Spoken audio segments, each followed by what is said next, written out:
वक्त के लिए ये समझना अत्यंत कठिन हो जाता है। प्राय व्यक्ति कब मोह में परिवर्तित हो जाती है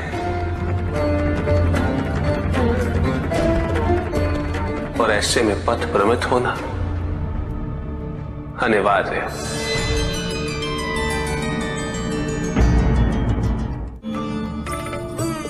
इस संसार में, समाज में व्यक्ति का पद जितना ऊंचा हो, उसके कर्मों के परिणाम उसके पद के अनुपात में ही संसार को प्रभावित करते हैं। इसलिए समाज पर उच्च पदों पर विराजमान व्यक्तियों को सदैव अपने दायित्व का स्मरण रखना चाहिए। उन्हें यह स्मरण रखना चाहिए कि यदि वो अपने पद की गरिमा को क्षति पहुंचाते हैं तो उनका पतन निश्चित है।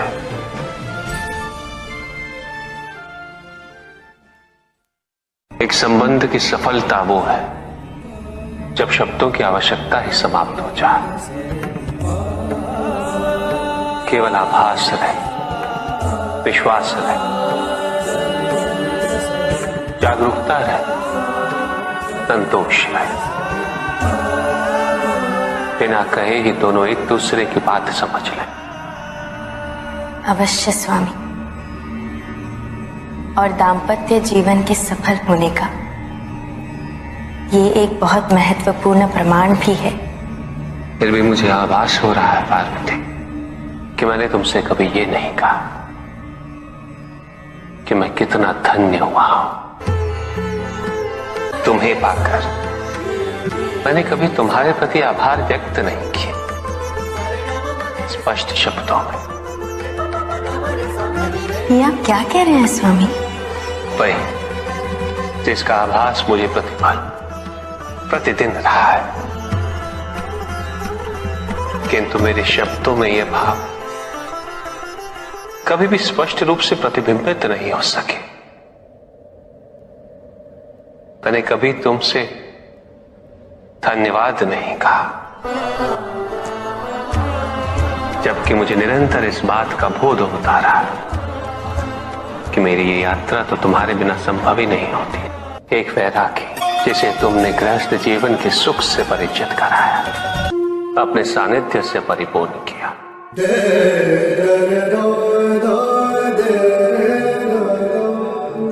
संतान का सुख दिया, पिता बनने का सुख दिया। यदि मैं पिता न बनता तो पितामह बनने का सुख कैसे प्राप्त होता? पार्वती, तुम्हारे आगमन से केवल मुझे ही नहीं, समस्त संसार को, कैलाश को एक नया अर्थ मिला है।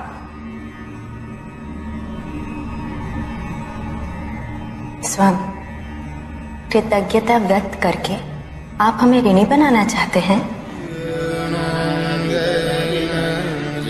कृतज्ञ तो हमें होना चाहिए। आप तो सदैव संपूर्ण थे और संपूर्ण रहेंगे।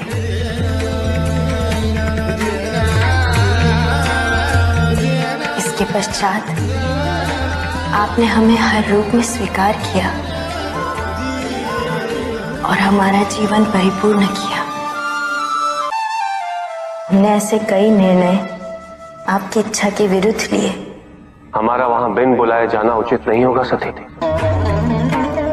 हमारे वहां जाने से केवल तुम्हारा अहित होगा दक्षाई। अहित अहित अहित, आप तो ऐसे बात कर रहे हैं जैसे वो मेरे पिता नहीं मेरे शत्रु हो।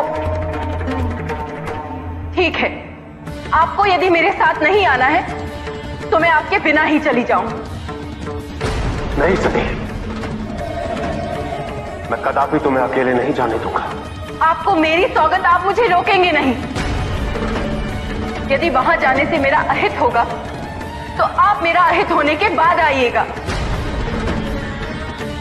आपको मेरी सौगंध है महादेव। सती, आप रुष्ट भी हुए, किंतु कभी भी आपने स्वयं को हमसे न पृथक किया और न होने दिया। तुमसे पृथक होकर अपने आप को दंडित करने की मेरी कोई इच्छा नहीं थी पार्वती। नहीं स्वामी, हमें आभास है हमने आपको बहुत दुख दिए हैं, और जब आभार व्यक्त करने की बात हो सकती है तो क्षमा की क्यों नहीं। रुक जाओ, महत्वपूर्ण ये वृक्ष है, इन्हें काटना बंद करो। ये वृक्ष हमें छांव देते हैं, फल देते हैं। वृक्षों के बिना इस पृथ्वी की कल्पना संभव नहीं। इनका संरक्षण किया जाना चाहिए, हनन नहीं। हम सभी को इनका संरक्षक बनना होगा। हम अपनी आवश्यकता हेतु इनका उपयोग करते हैं, ये क्या अनुचित है? यह आवश्यकता किसने उत्पन्न की? किसने बनाया ये नियम? तुम ये सोचते हो कि तुम शक्तिशाली हो और ये वृक्ष असहाय है। यदि तुम प्रकृति के साथ अन्याय करोगे तो प्रकृति अपना प्रचंड रूप धारण कर तुम्हें दंडित करेगी,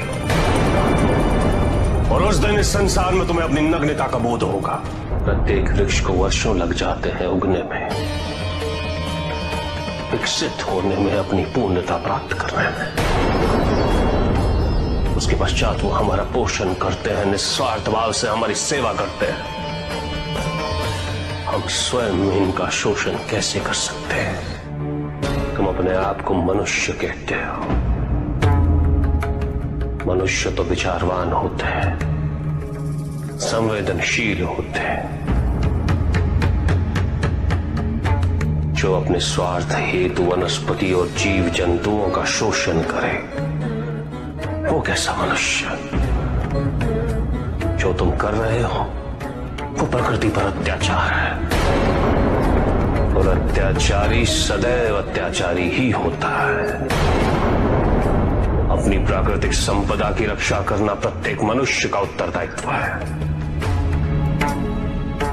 यदि ये वृक्ष विरोध नहीं करते हैं, उलाहना नहीं देते, तो तुम सबने यह समझ लिया कि इन्हें कष्ट नहीं होता। यदि इन वृक्षों को काटने पर रक्त नहीं निकलता, तो तुम सबने यह समझ लिया कि इन्हें पीड़ा नहीं होती। किंतु क्या कभी तुम सबने यह सोचा कि एक वृक्ष काटकर तुम प्रकृति से उसकी संतान छीन लेते? एक वृक्ष को काटकर तुम न जाने कितने ही पक्षियों से, पशुओं से उनका आश्रय छीन लेते। भूल हर माता पिता से होती है और सदैव होती रहेगी, क्योंकि कोई एक मार्ग निर्धारित कहां है। प्रत्येक संतान भिन्न होती है, प्रत्येक माता पिता भिन्न होते हैं। उनके अनुभव भिन्न होते हैं। आवश्यक ये समझना है कि संतान को पोषण चाहिए, संरक्षण चाहिए, शरीर के लिए, मन के लिए, उसके आत्मसम्मान के लिए। संतान के लिए यह जानना आवश्यक है कि माता पिता को उस पर विश्वास है या नहीं, माता पिता का उसके प्रति व्यवहार कैसा है। इससे संतान अपना मूल्यांकन करती है। उन्हें सम्मान दो, उन्हें स्वतंत्रता दो, उन पे विश्वास करो। अच्छे आहार, अच्छे विचार, अच्छे संस्कारों से उनका पोषण करो। फलने दो उन्हें, विकसित होने दो, और उनके मंगल की कामना करो। संतान की जिज्ञासा को धैर्य के साथ, सही तर्क और उत्तर के साथ संबोधित करना अति आवश्यक है। यदि माता पिता ही उत्तर ना देकर क्रोधित होंगे तो संतान की जिज्ञासा संभवतः उन्हें ऐसी दिशा में ले जा सकती जो उचित ना हो। जन्म देना ही माता पिता का एकमात्र कर्तव्य नहीं होता, उन्हें अपनी संतान के व्यक्तित्व का सुधार भी करना होता है। सदैव माता पिता पे आश्रित रहने से संतान की उन्नति संभव नहीं होती। उसे अपना मार्ग, अपना उद्देश्य स्वयं ढूंढना होता है और माता पिता द्वारा अपनी संतान को अपना लक्ष्य प्राप्त करने से रोकना यह अनुचित है। दंड वही जो अपराधी की आपराधिक प्रवृत्ति को परिवर्तित कर उसे न्याय और धर्म का पालन करने वाला व्यक्ति बना दे। भाग्य तो स्वयं कर्मों से ही निर्धारित होता है।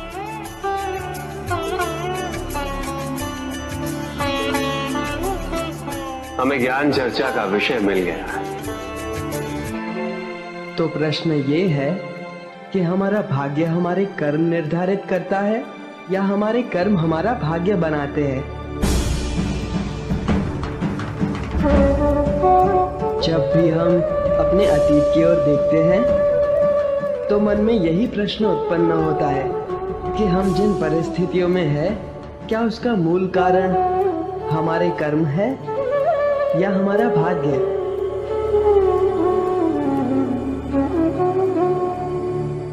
किंतु कर्म और भाग्य एक दूसरे से पृथक नहीं है, बल्कि एक दूसरे के पूरक है।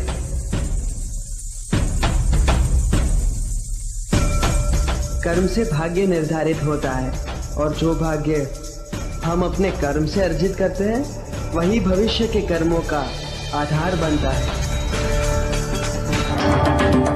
इस समय ये पंख इस सभागृह के वायु पे आश्रित है।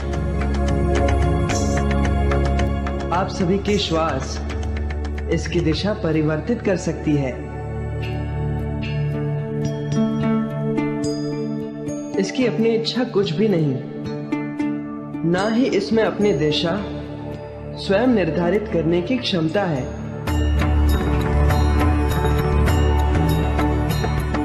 उड़ते उड़ते कीचड़ में गिर जाना इस पंख का भाग्य हो सकता है, किंतु हमारे द्वारा कर्म ना करने के कारण किसी कठिन परिस्थिति से गिर जाना, इसका दोष हम केवल भाग्य को नहीं दे सकते।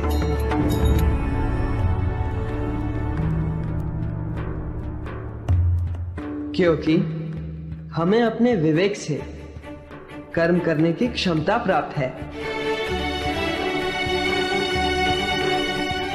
यदि हम कर्म नहीं करते तो उसका फल हमें भुगतना ही होगा।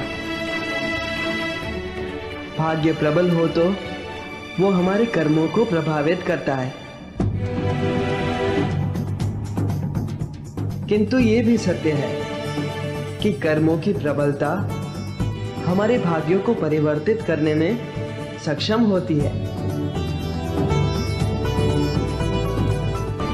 किस मार्ग का चयन करना है ये केवल हम पे निर्भर करता है।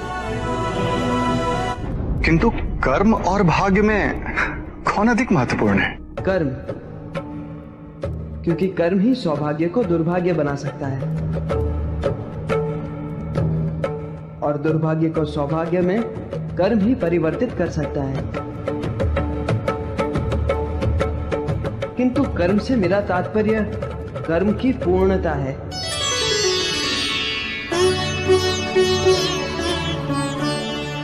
जिस प्रकार केवल जन्म देने से माता पिता का कर्म पूरा नहीं होता, अपनी संतान का पोषण करना, उसे इस योग्य बनाना कि वो संसार में आत्मनिर्भर हो सके, ये भी तो माता पिता का ही कर्म है।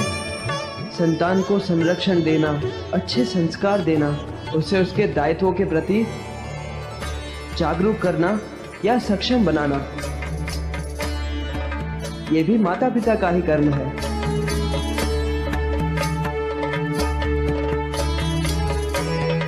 कर्म को मात्र एक औपचारिकता नहीं बल्कि धर्म समझ के उसका निर्वाह करना। यही अच्छे भाग्य का, अच्छे भविष्य का बीजारोपण करता है। श्री गणेश की जय! श्री गणेश की जय! तुमने कहा कि कर्म और भाग्य के मार्ग का चयन करना हम पे निर्भर करता है।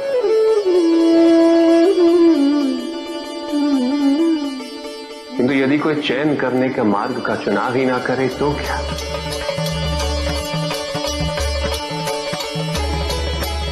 यदि इस पंख के लिए इसका महत्व ही ना हो कि वो कीचड़ में गिरा या किसी के शीर्ष पे अलंकृत हुआ। कर्म और भविष्य के मार्ग से पृथक होकर एक मार्ग और होता है,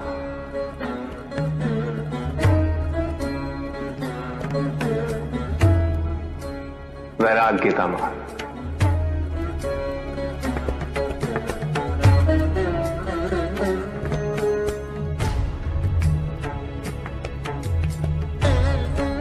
संसार अनेक युगों तक कर्म और भाग्य की प्रबलता पर विमर्श करता रहेगा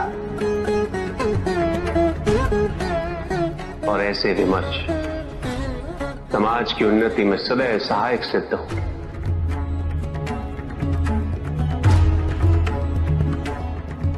ना सम्मान का मोह, ना ही अपमान का भय।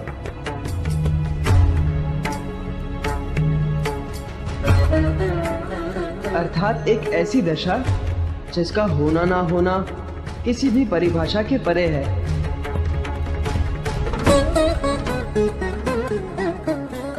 महादेव की जय! श्री गणेश की जय! श्री गणेश की